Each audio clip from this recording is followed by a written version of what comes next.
السلام علیکم ورحمت الله وبرکاته. امید لرم چې روغ جوړ او خوشاله وئ. نن یو پیغام ورکوو د بونیر او د صوابۍ د بجول په حواله سره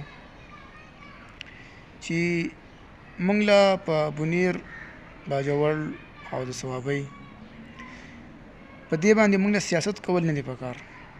دا د قوم خدمت دی، دا د هغو حق دی او دا د هر یو مسلمان مؤمن حق دی چې کوم ځای کې په چا باندې حالات راځي نو پکار دی چې مسلمان د هغې سره ښه په کلکه ودرېږي، خو که کافر هم وي خو چې په هغې حالات راشي د هغې سره تا ودرېږي.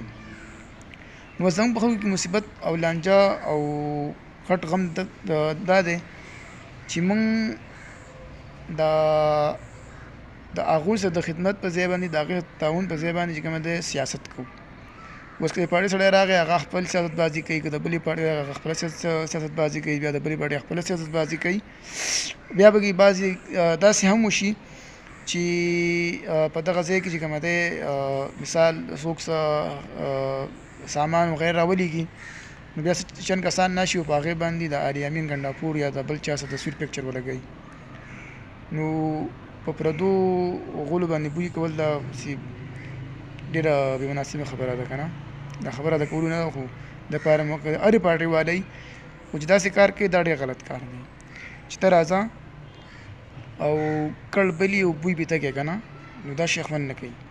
په دې وخت کې د بونیر والا صوابۍ والا که دي هغو غریبانان په خپل تکلیف کې دي، د بونیر والا چې کومه دي هغو په خپل تکلیف کې دي، ځکه چې یقیني د یو کور نه چې کومه دی تقریبا شپږ او اووه او لس کسان دا ورک دي چې د هغې لا تر اوسه پورې پته نه ده لګېدل.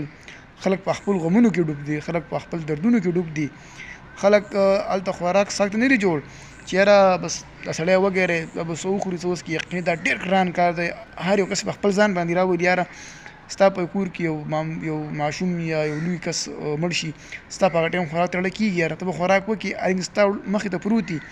نو بیا د دغه خلکو داسې واقعات دي چې دغه خلکو لا مخې ته خو پرېږده جزانو لیدل لري چې کوم طرف تللي، آیا موندی به شي موندی به نه شي، په کومو جاغو کې به نښتي، په کوم بوټ کې به نښتي، د کوم ملبې لاندې به پراته وي. نو یقیني دا ډېر ګران کار دی، ډېر غم او درد دی. په دې وخت کې موږ له پکار دی چې موږ د هغوی سره تعاون وکړو، داسې نه چې موږ په هغې سیاست وکړو چې یاره بس دا ما وکړه دا ما وکړه. ځکه چې په دې ټایم کې سیاست جوړول بالکل نه دي پکار. که حکومت یې کوي نو دا د دې قوم حق دی، دې قوم وډ ورکړی، دا د دې ملک شهریان دي، دا به دوی له هر څه کوي، دا به خپله سیاست بازي نه کوي. هغه وفاق دی او که هغه هر څه شی چې دی په دې وخت کې سیاست بازي کول نه دي پکار. لہذا د دې خلکو خدمت کول پکار دي، د دې تعاون کول پکار دي، د هغو چې څونه ضرورت دي هغه پوره کول پکار دي.